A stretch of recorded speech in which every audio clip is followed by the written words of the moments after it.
The Book of 1000 Nights and a Night, Volume 1, translated by Richard Burton. Section 2. Tale of the Bull and the Ass. Know, O my daughter, that there was once a merchant who owned much money and many men, and who was rich in cattle and camels. He had also a wife and family, and he dwelt in the country, being experienced in husbandry and devoted to agriculture. Now Allah Most High had endowed him with understanding the tongues of beasts and birds of every kind, but under pain of death if he divulged the gift to any. So he kept it secret for very fear. He had in his cowhouse a bull and an ass, each tethered to his own stall, one hard by the other.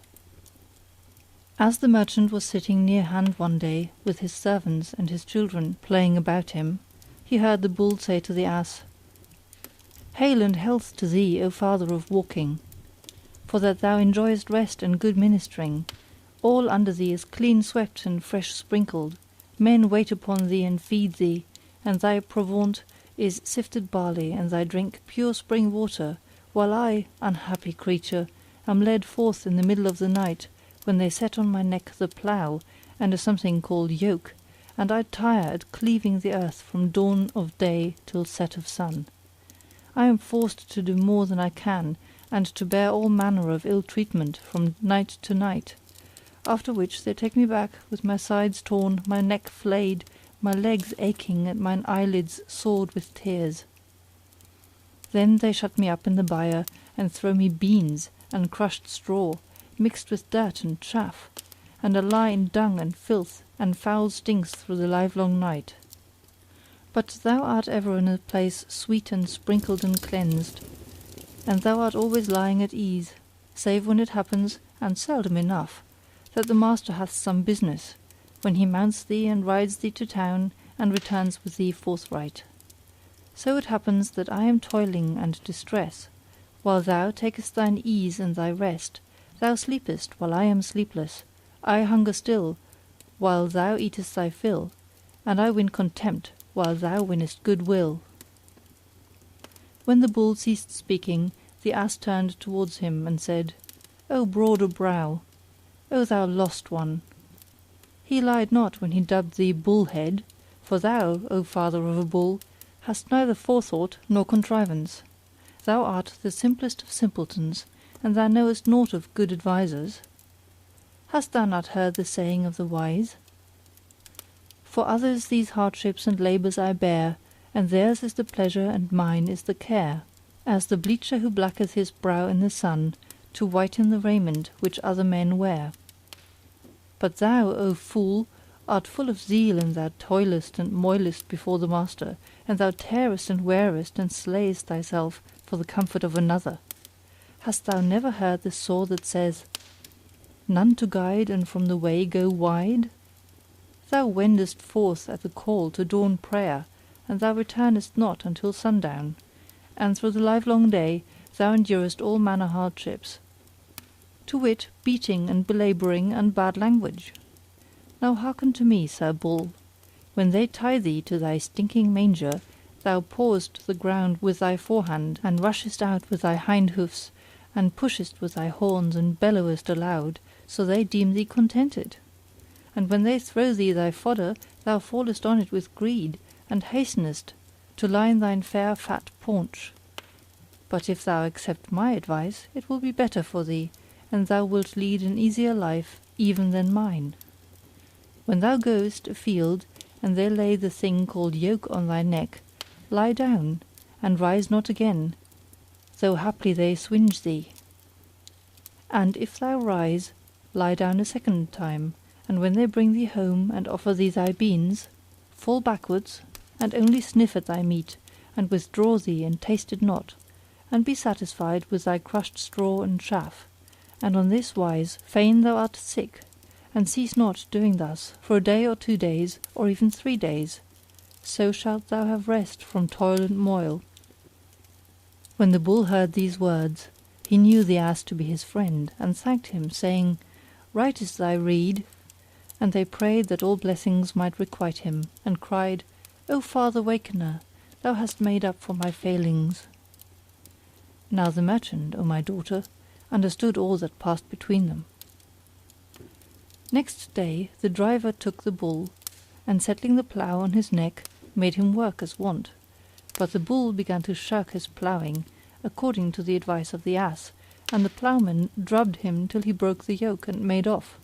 But the man caught him up and leathered him till he despaired of his life. Not the less, however, would he do nothing but stand still and drop down till the evening. Then the herd led him home and stabled him in his stall. But he drew back from his manger, and neither stamped nor rammed nor butted nor bellowed, as he was wont to do. Whereat the man wondered. He brought him the beans and husks, but he sniffed at them and left them, and lay down as far from them as he could, and passed the whole night fasting.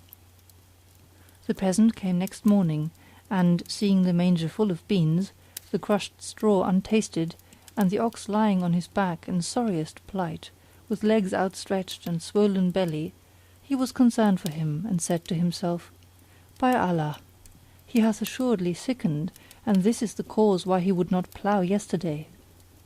Then he went to the merchant and reported, "O my master, the bull is ailing. He refused his fodder last night. Nay more, he hath not tasted a scrap of it this morning." Now the merchant farmer understood what all this meant, because he had overheard the talk between the bull and the ass. So quoth he, "Take that rascal donkey, and set the yoke on his neck, and bind him to the plough, and make him do bull's work." Thereupon the ploughman took the ass, and worked him through the livelong day at the bull's task, and when he failed for weakness, he made him eat stick till his ribs were sore, and his sides were sunken, and his neck was hayed by the yoke. And when he came home in the evening, he could hardly drag his limbs along, either forehand or hind legs. But as for the bull, he had passed the day lying at full length, and had eaten his fodder with an excellent appetite, and he ceased not calling down blessings on the ass for his good advice, unknowing what had come to him on his account. So when night set in and the ass returned to the bite, the bull rose up before him in honour and said, "May good tidings gladden thy heart, O Father Wakener. Through thee I have rested all this day, and I have eaten my meat in peace and quiet." But the ass did not reply, for wrath and heartburning and fatigue and the beating he had gotten. And he repented with the most grievous of repentance, and quoth he to himself, "This cometh of my folly in giving good counsel. As the saw saith, I was in joy and gladness, naught save my officiousness brought me this sadness. But I will bear in mind my innate worth and the nobility of my nature, for what saith the poet? Shall the beautiful hue of the basil fail, though the beetle's foot o'er the basil crawl? And though spider and fly be its denizens, shall disgrace attach to the royal hall? The cowrie, I ken, shall have the currency, but the pearl's clear drop, shall its value fall? And now I must take thought and put a trick upon him and return him to his place, else I die." Then he went aweary to his manger, while the bull thanked him and blessed him. "And even so, O my daughter," said the Wazir, "thou wilt die for lack of wits. Therefore sit thee still and say naught, and expose not thy life to such stress, for by Allah I offer thee the best advice, which cometh of my affection and kindly solicitude for thee." "O my father," she answered, "needs must I go up to the king and be married to him." Quoth he, "Do not this deed," and quoth she, "Of a truth I will." Whereat he rejoined, "If thou be not silent and bide still, I will do with thee even what the merchant did with his wife." "And what did he?" asked she. "Know then," answered the Wazir, "that after the return of the ass the merchant came out on the terrace roof with his wife and family, for it was a moonlit night and the moon at its full. Now the terrace overlooked the cowhouse, and presently, as he sat there with his children playing about him, the trader heard the ass say to the bull, "Tell me, O Father Broad o' Brow, what thou purposest to do tomorrow." The bull answered, "What but continue to follow thy counsel, O Librivox? Indeed it was as good could be, and it hath given me rest and repose, nor will I now depart from it one little. So when they bring me my meat, I will refuse it, and blow out my belly and counterfeit crank. The ass shook his head and said, Beware of so doing, O father of a bull. The bull asked, Why? And the ass answered, Know that I am about to give thee the best of counsel, for verily I heard our owners say to the herd, If the bull rise not from his place to do his work this morning, and if he retire from his fodder this day, make him over to the butcher, that he may slaughter him and give his flesh to the poor, and fashion a bit of leather from his hide. Now I fear for thee on account of this. So take my advice ere a calamity befall thee, and when they bring thee thy fodder, eat it, and rise up, and bellow, and paw the ground, or our master will assuredly slay thee, and peace be with thee. Thereupon the bull arose and lowed aloud, and thanked the ass, and said, Tomorrow I will readily go forth with them. And he at once ate up all his meat, and even licked the manger. All this took place, and the owner was listening to their talk. Next morning the trader and his wife went to the bull's crib and sat down, and the driver came and led forth the bull, who, seeing his owner, whisked his tail in break wind, and frisked about so lustily that the merchant laughed a loud laugh, and kept laughing till he fell on his back. His wife asked him, Whereat laughest thou with such loud laughter as this? And he answered her, I laughed at a secret something which I have heard and seen, but cannot say lest I die my death. She returned, Perforce thou must discover it to me, and disclose the cause of thy laughing, even if thou come to thy death. But he rejoined, I cannot reveal what beasts and birds say in their lingo, for fear I die. Then quoth she, By Allah, thou liest. This is a mere pretext. Thou laughest at none save me, and now thou wouldest hide somewhat from me. But by the Lord of the heavens, an thou disclose not the cause, I will no longer cohabit with thee, I will leave thee at once. And she sat down and cried. Whereupon quoth the merchant, Woe betide thee! What means thy weeping? Bear Allah and leave these words, and query me no more questions. Needs must thou tell me the cause of that laugh, said she, and he replied, Thou wottest that when I prayed Allah to vouchsafe me understanding of the tongues of beasts and birds, I made a vow never to disclose the secret to any, under pain of dying on the spot. No matter, cried she, tell me what secret passed between the bull and the ass, and die this very hour, an thou be so minded. And she ceased not to importune him, till he was worn out and clean distraught. So at last he said, Summon thy father and thy mother and our kith and kin and sundry of our neighbours, which she did. And he sent for the Kazi and his assessors, intending to make his will and reveal to her his secret and die the death, for he loved her with love exceeding, because she was his cousin, the daughter of his father's brother and the mother of his children, and he had lived with her a life of 120 years. Then, having assembled all the family and the folk of his neighbourhood, he said to them, By me there hangeth a strange story, and 'tis such that if I discover the secret to any, I am a dead man. Therefore quoth every one of those present to the woman, Allah upon thee, leave this sinful obstinacy, and recognize the right of this matter, lest haply thy husband and thy father of thy children die. But she rejoined, I will not turn from it till he tell me, even though he may come by his death. So they ceased to urge her, and the trader rose from amongst them and repaired to an outhouse to perform wuzu ablution, and he purposed thereafter to return and to tell them his secret and to die.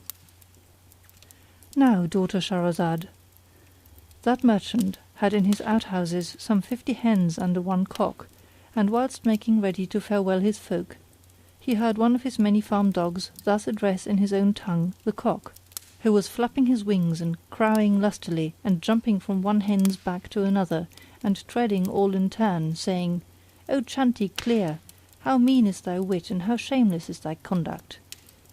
Be he disappointed who brought thee up? Art thou not ashamed of thy doings on such a day as this? And what, asked the rooster, hath occurred this day? When the dog answered, Dost thou not know that our master is this day making ready for his death? His wife has resolved that he shall disclose the secret taught to him by Allah, and the moment he so doeth he shall surely die. We dogs are all a mourning, but thou clappest thy wings and clarionest thy loudest and treadest hen after hen. Is this an hour for pastime and pleasuring? Art thou not ashamed of thyself? Then by Allah, quoth the cock, is our master a lackwit, and a man scanty of sense. If he cannot manage matters with a single wife, his life is not worth prolonging. Now I have some 50 dame partlets, and I please this and provoke that, and starve one and stuff another. And through my governance they are all well under my control. This our master pretendeth to wit and wisdom, and he hath but one wife, and yet knoweth not how to manage her. Asked the dog, What then, O cock, should the master do to win clear of his strait? He should arise forthright, answered the cock, and take some twigs from yon mulberry tree, and give her a regular backbasting and rib roasting, till she cry, I repent, O my lord, I will never ask thee a question as long as I live. Then let him beat her once more and soundly, and when he shall have done this, he shall sleep free from care, and enjoy life. But this master of ours owns neither sense nor judgment. Now, daughter Shahrazad, continued the Wazir, I will do to thee as did that husband to that wife. Said Shahrazad, And what did he do?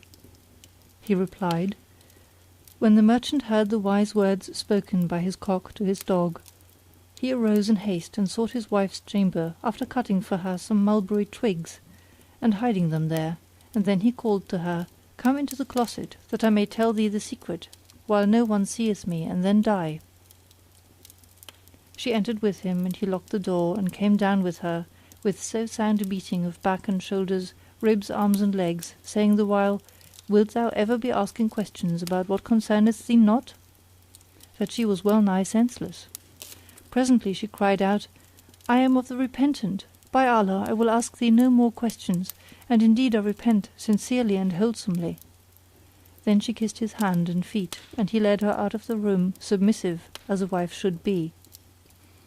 Her parents and all the company rejoiced, and sadness and mourning were changed into joy and gladness.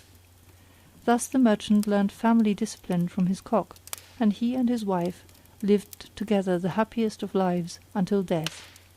And thou also, my daughter, continued the Wazir, unless thou turn from this matter, I will do by thee what that trader did to his wife. But she answered him with much decision, I will never desist, O my father, nor shall this tale change my purpose. Leave such talk and tattle. I will not listen to thy words, and if thou deny me, I will marry myself to him despite the nose of thee. And first I will go up to the king myself, and alone, and I will say to him, I prayed my father to wive me with thee, but he refused, being resolved to disappoint his lord, grudging the like of me to the like of thee. Her father asked, Must this needs be? And she answered, Even so. Hereupon the Wazir, being weary of lamenting and contending, persuading and dissuading her, all to no purpose, went up to King Shahryar, and after blessing him and kissing the ground before him, told him all about his dispute with his daughter from first to last, and how he designed to bring her to him that night. The king wondered with exceeding wonder, for he had made an especial exception of the Wazir's daughter, and said to him, O most faithful of counsellors, how is this? Thou wottest that I have sworn by the Raiser of the heavens, that after I have gone in to her this night, I shall say to thee on the morrow's morning, Take her and slay her, and if thou slay her not, I will slay thee in her stead without fail. Allah guide thee to glory and lengthen thy life, O King of the age, answered the Wazir. It is she that hath so determined. All this I have told her and more, but she will not hearken to me, and she persisteth in passing this coming night with the King's majesty. So Shahryar rejoiced greatly and said, "'Tis well, go get her ready and this night bring her to me." The Wazir returned to his daughter and reported to her the command, saying, "Allah make not thy father desolate by thy loss." But Shahrazad rejoiced with exceeding joy and got ready all she required and said to her younger sister Dunyazad, "Note well what directions I entrust to thee. When I have gone in to the King I will send for thee, and when thou comest to me and seest that he hath had his carnal will of me, do thou say to me, 'O my sister, an thou not be sleepy, relate to me some new story, delectable and delightsome, the better to speed our waking hours; and I will tell thee a tale which shall be our deliverance, if so Allah please, and which shall turn the King from his bloodthirsty custom.'" Dunyazad answered, "With love and gladness." So when it was night, their father the Wazir carried Shahrazad to the King, who was gladdened at the sight and asked, "Hast thou brought me my need?" And he answered, "I have." But when the King took her to his bed and fell to toying with her and wished to go in to her, she wept, which made him ask, "What aileth thee?" She replied, "O King of the age, I have a younger sister and fief would I take leave of her this night before I see the dawn." So he sent at once for Dunyazad and she came and kissed the ground between his hands, when he permitted her to take her seat near the foot of the couch. Then the King arose and did away with his bride's maidenhead, and the three fell asleep.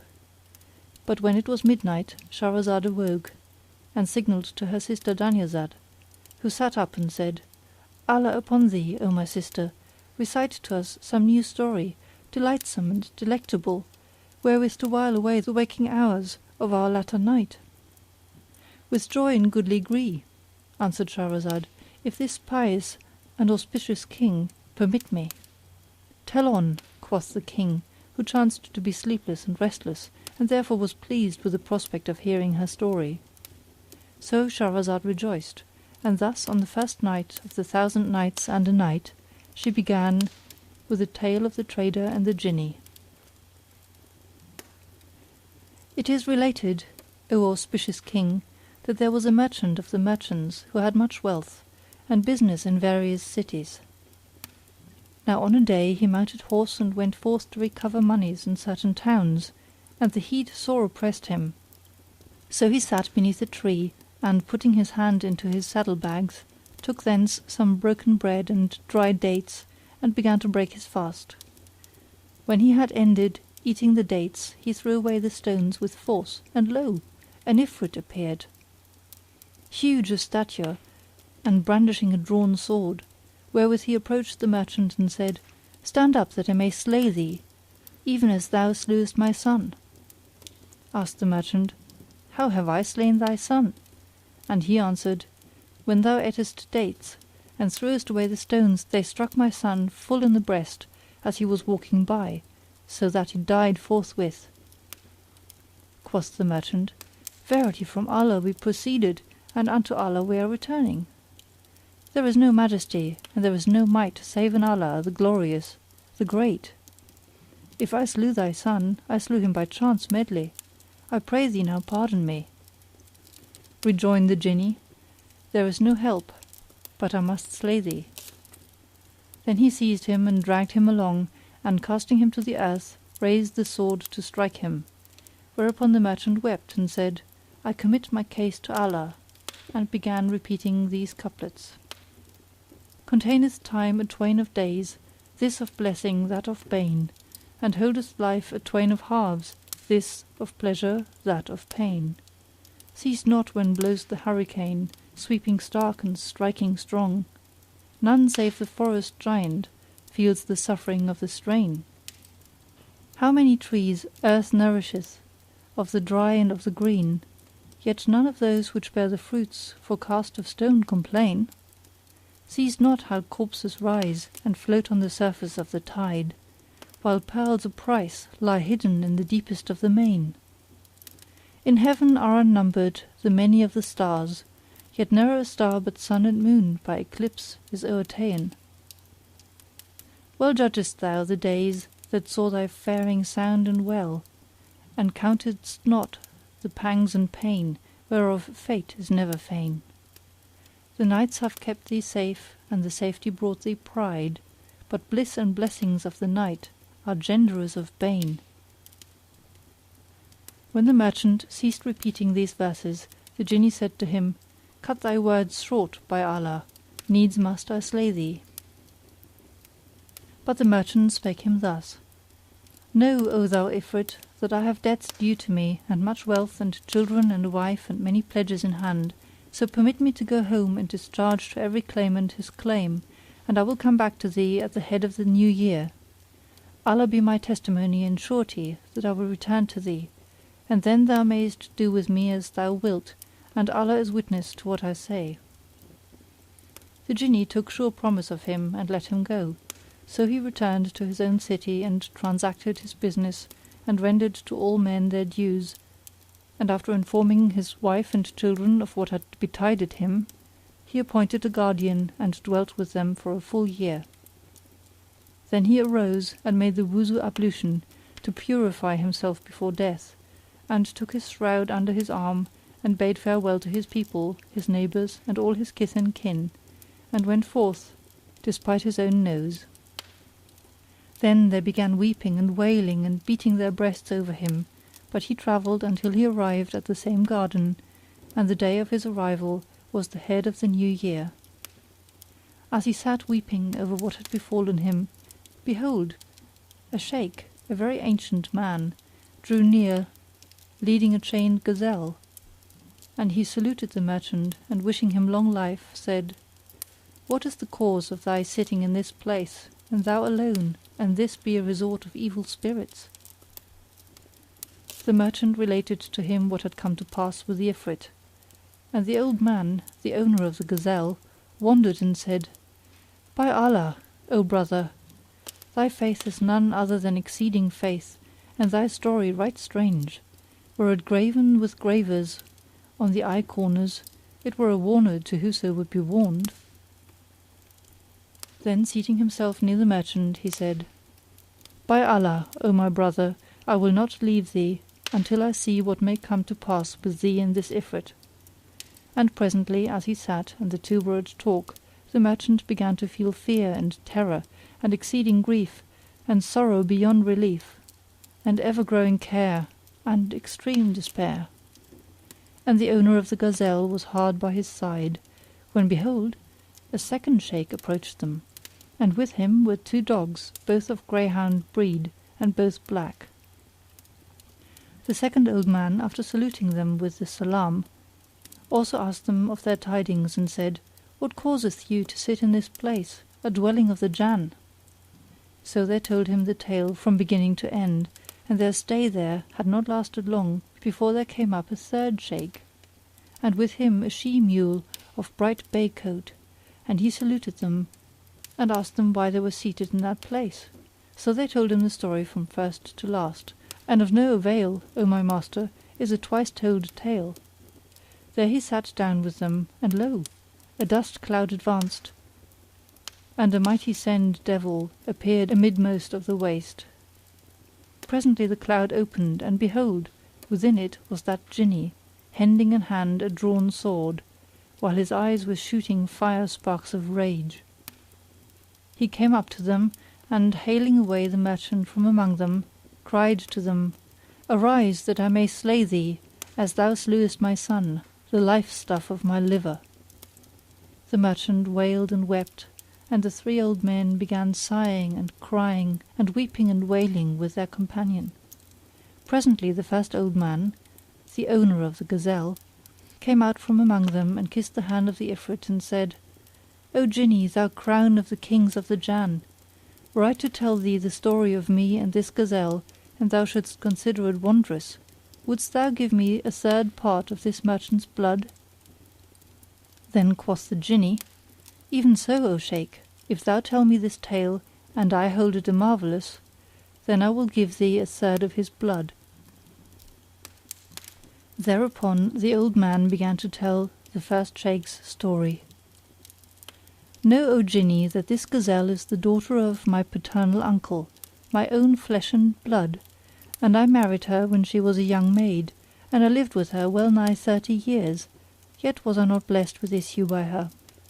So I took me a concubine, who brought to me the boon of a male child, fair as the full moon, with eyes of lovely shine and eyebrows which formed one line, and limbs of perfect design. Little by little he grew in stature and waxed tall, and when he was a lad 15 years old, it became needful I should journey to certain cities, and I travelled with great store of goods.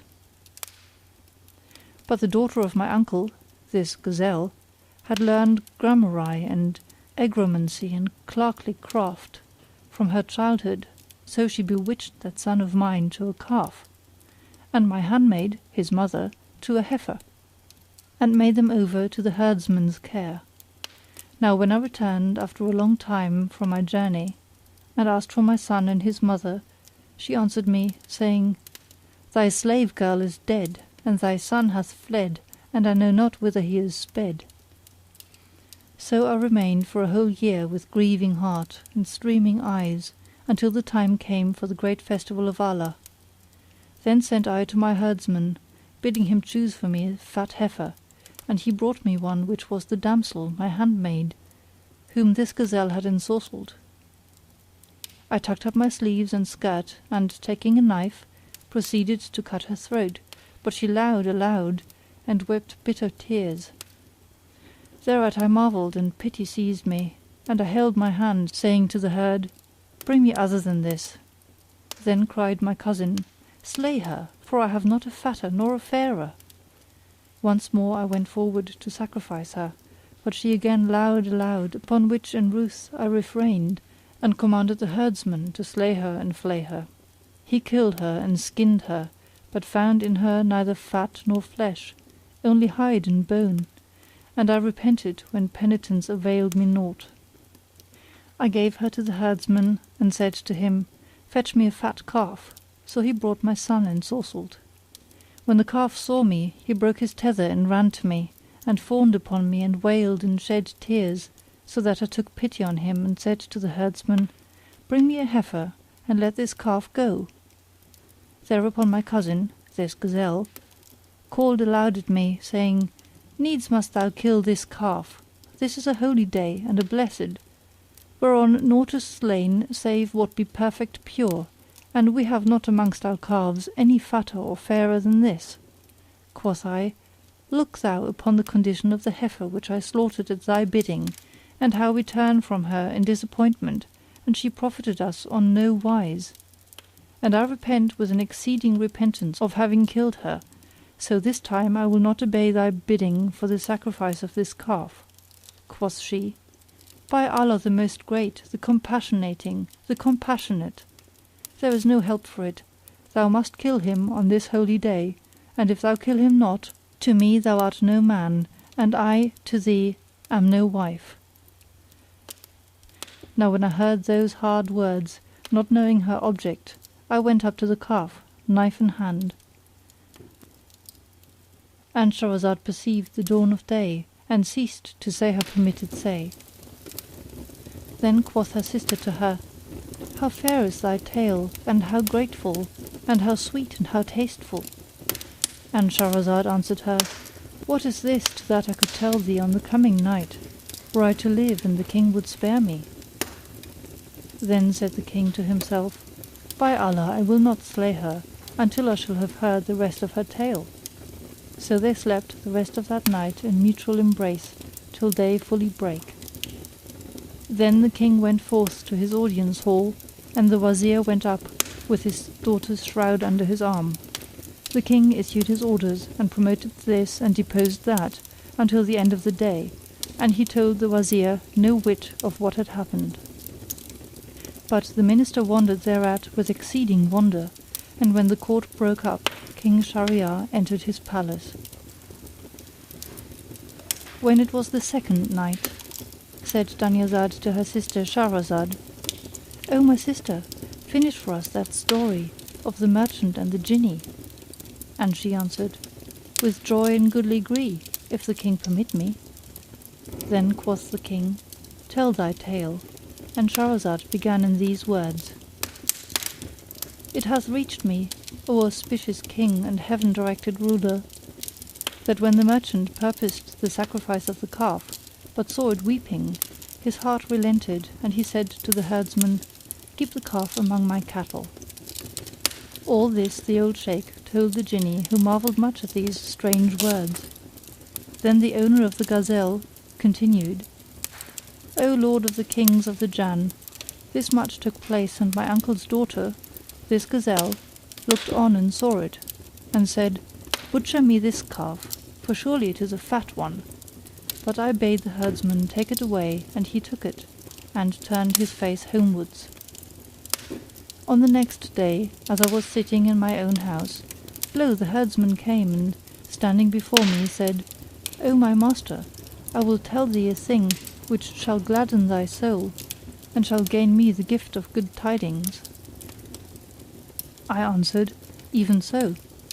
Then said he, 'O merchant, I have a daughter, and she learned magic in her childhood from an old woman who lived with us. Yesterday, when thou gavest me the calf, I went into the house to her, and she looked upon it and veiled her face. Then she wept and laughed alternately, and at last she said, O my father, hath mine honour become so cheap to thee that thou bringest in to me strange men?' I asked her, Where be these strange men, and why wast thou laughing and crying? And she answered, Of a truth, this calf which is with thee is the son of our master, the merchant, but he is ensorcelled by his stepdame, who bewitched both him and his mother. Such is the cause of my laughing. Now the reason of his weeping is his mother, for that his father slew her unawares. Then I marvelled at this with exceeding marvel, and hardly made sure that day had dawned before I came to tell thee. When I heard, O Jinni, my herdsman's words, I went out with him, and I was drunken without wine, from the excess of joy and gladness which came upon me, until I reached his house. There his daughter welcomed me, and kissed my hand, and forthwith the calf came and fawned upon me as before. Quoth I to the herdsman's daughter, Is this true that thou sayest of this calf? Quoth she, Yea, O my master, he is thy son, the very core of thy heart. I rejoiced and said to her, O maiden, if thou wilt release him, thine shall be whatever cattle and property of mine are under thy father's hand. She smiled and answered, O my master, I have no greed for the goods, nor will I take them, save on two conditions. The first, that thou marry me to thy son, and the second, that I may bewitch her who bewitched him, and imprison her, otherwise I cannot be safe from her malice and malpractices. Now when I heard, O Jinni, these, the words of the herdsman's daughter, I replied, Beside what thou askest, all the cattle and the household staff in thy father's charge are thine, and as for the daughter of my uncle, her blood is lawful to thee. When I had spoken, she took a cup and filled it with water. Then she recited a spell over it and sprinkled it upon the calf, saying, If Almighty Allah created thee a calf, remain so shaped, and change not. But if thou be enchanted, return to thy whilom form, by command of Allah most highest. And lo, he trembled and became a man. Then I fell on his neck and said, Allah upon thee, tell me all that the daughter of my uncle did by thee and by thy mother. And when he told me what had come to pass between them, I said, O my son, Allah favoured thee with one to restore thee, and thy right hath returned to thee. Then, O Jinni, I married the herdsman's daughter to him, and she transformed my wife into this gazelle, saying, Her shape is as comely and by no means loathsome. After this she abode with us night and day and night, till the Almighty took her to himself. When she deceased, my son fared forth to the cities of Hind, even to the city of this man, who hath done to thee what hath been done. And I also took this gazelle, my cousin, and wandered with her from town to town, seeking tidings of my son, till destiny drove me to this place, where I saw the merchant sitting in tears. Such is my tale.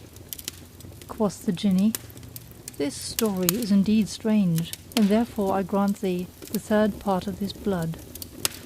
Thereupon the second old man, who owned the two greyhounds, came up and said, O Jinni, if I recount to thee what befell me from my brothers, these two hounds, and thou see that it is a tale even more wondrous and marvellous than what thou hast heard, wilt thou grant me also the third of this man's blood?"